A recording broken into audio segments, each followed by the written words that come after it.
stitching together ideas from several movies of the late 80s and early 90s, plus the return of writer Diablo Cody and the feature film debut of Robin Williams' daughter Zelda as a director. It's Lisa Frankenstein.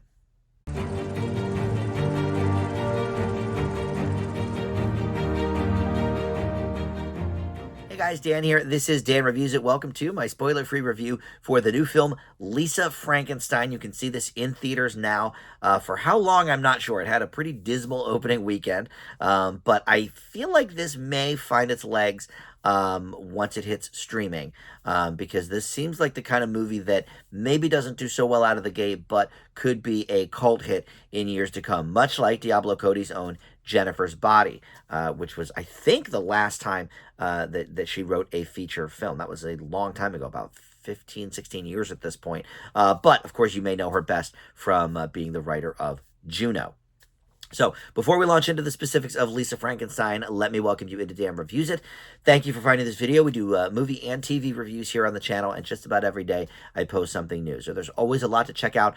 Please consider subscribing, hit that like button, comment below, and check out the playlist on the homepage as well, because if you're only interested in sort of the movies or the TV shows or some of my specialty stuff, you can find those playlists on the homepage for more ease of access. And also, I have a letterbox now. Letterboxd is a great way to track movies, and you can keep a diary of what movies you've seen and what you rate them. And so you can check out my Letterboxd and follow me there in the description below of this video. Okay, so let's talk about Lisa Frankenstein. Wasn't sure what to think going into this, because from the preview it looked like, okay, well, this could be kind of campy fun.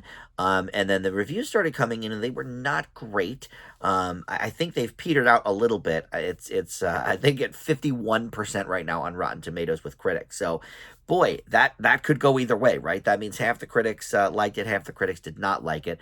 And as usual with Rotten Tomatoes, I'm sort of somewhere in the middle. I think this had a lot of potential and never quite reached it, but I think it gets close a few times. So let's talk about the basic premise here. So Kathryn Newton is the main star here, and you may know her from a bunch of different stuff. She was in Detective Pikachu. She was in this great movie Freaky with Vince Vaughn, which was like this, a horror comedy. She was the daughter in Ant-Man 3, the one that came out last year. So you've probably seen her in something. She plays Lisa Swallows, unfortunate name, but you know, good for the ongoing joke, I guess, in the movie. But she is a misunderstood goth girl, and she is with a second family basically, because her mom was murdered years ago, and so her dad married the mom of her best friend, who is played by Liza Soberano, who I was unfamiliar with, but boy, she was really great in this. She was very funny. And then the basic premise, the reason it's Lisa Frankenstein, is that this gal reanimates a Victorian-era corpse and works to try to mold him into the man of her dreams. And he is played by Cole Sprouse in a voiceless role. He makes a few grunts, but he does not speak throughout this whole movie. So I was thinking as I was watching this, man, this is a nice payday for Cole Sprouse. You know, yeah, he's got to spend a lot of time in the makeup chair, but he doesn't have to learn any lines. He just has to sort of, you know, do some facial expressions and walk sort of funny and whatever. So, all right. So, they could have put anybody kind of in that role. It's nice that it's Cole Sprouse, because we do know him and we love him, you know, for many things over the years. But it could have really been anybody, I suppose. Anybody that's, you know, attractive. And we have Carla Gugino here as well as Lisa's stepmother. And then Joe Trest, who I was unfamiliar with. I know I've seen him in some things. And he plays the father and the stepfather of the other gal. So Diablo Cody, you know, has a penchant for writing, you know, sort of pithy, witty dialogue that nobody would really say in the real world, right? Juno is sort of famous for that. And I love Juno. It is in my top 50 movies of all time. And then I did not really care for Jennifer's Body. I know that, like I mentioned earlier, you know, that's gotten a lot of sort of cult hit status over the years, which is where I think this is going. But with that in mind, I was kind of wondering, if Diablo Cody didn't maybe write this with that in mind specifically, like knowing, okay, maybe this won't be a hit out of the gate, but like my own Jennifer's Body, it will find its legs in subsequent, viewings and whatever.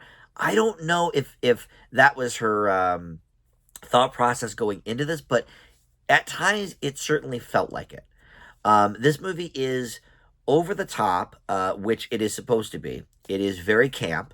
And one of the things I liked about so it takes place in 1989. However, this movie, and I'm a little surprised at this actually, knowing Diablo Cody's writing style. I'm actually surprised, but pleasantly so, that she did not cram this full of 80s references. Like, right away what era it's in because you've got the big hair and all of that stuff. And like at one point they mentioned going to see Look Who's Talking at the theater. But like it's and nobody has cell phones, so it's in the past. But there's not like, okay, let's hit you over the top of the head with all of these 80s references. I appreciated that. Because that could be overkill. We all remember the 80s, it's fine. But tell us a little bit of a story with the characters, not necessarily with the references. So I appreciated that about it. Soundtrack is pretty solid. There's some definitely more like moody and gothy and more emo type stuff from that era on the soundtrack. The Pixies and I think the Smiths were on there. They talk about the Cure in the movie. So that worked for me. Catherine Newton's character, at first I was like, okay, I get where they're going with this. She wasn't that appealing to me as a character. Like, I get it.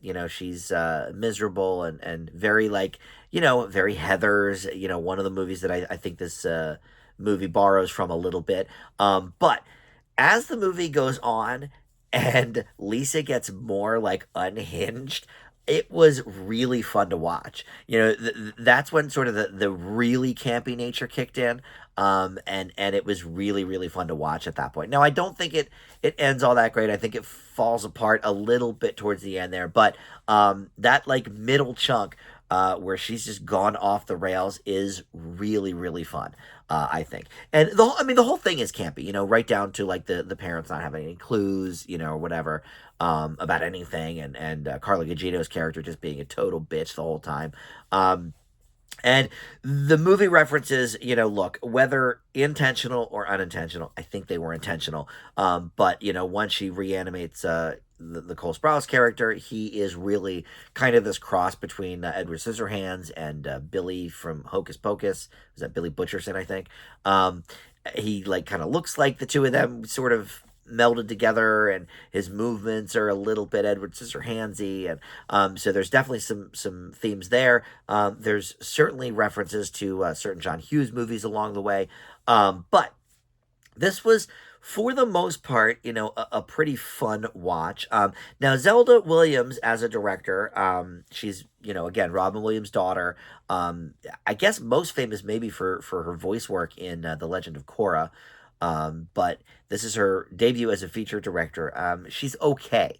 I'm not sure that, she is really doing anything crazy. Everything's fairly safe for a PG-13 horror comedy. And that leads me kind of to my final negative, is that I'm surprised that they didn't just go all the way with this and have it be R-rated.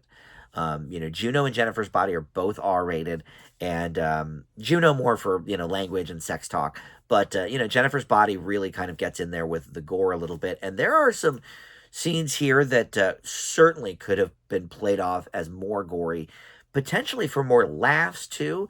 I'm not sure, but I get that the target audience probably for this movie is middle school and high school girls.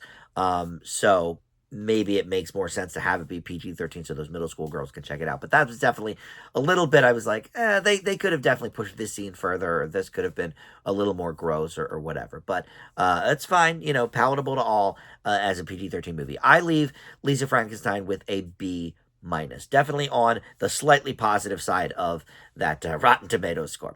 All right, thank you for watching Dan Reviews It. We'll see you next time. Bye.